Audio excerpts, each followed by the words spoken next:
ಜನವಸತಿ ಪ್ರದೇಶದಲ್ಲಿ ಕಾಡಾನೆಗಳ ಉಪಟಳ ಮಿತಿ ಮೀರ್ತಾ ಇರೋದ್ರಿಂದ ಸಾರ್ವಜನಿಕರು ಮತ್ತೊಮ್ಮೆ ಆತಂಕದಲ್ಲೇ ಕಾಲವನ್ನು ತಳ್ತಾ ಇದ್ದಾರೆ. ಜನವಸತಿ ಪ್ರದೇಶದಲ್ಲಿ ಕಾಡಾನೆ ಪತ್ತೆಯಾದ ಹಿನ್ನೆಲೆಯಲ್ಲಿ ಜನ ಇಲ್ಲಿ ಸಹಜವಾಗಿ ಆತಂಕಕ್ಕೆ ಒಳಗಾಗಿದ್ದಾರೆ. ನೇತ್ರಾವತಿ ನದಿಯಲ್ಲಿ ಸ್ವಚ್ಛಂದವಾಗಿ ಕಾಡಾನೆಯೊಂದು ವಿಹರಿಸಿರುವಂತಹ ವಿಚಾರ ತಿಳಿದು ಬರ್ತಾ ಇದೆ.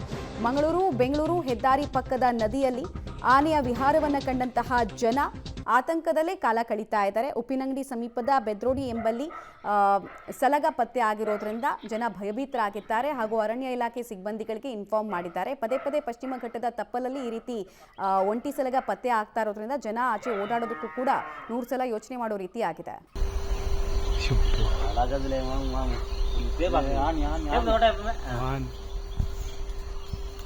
ಮೊಬೈಲ್ ಜನ ಗತಿ ಕುಮಾರ್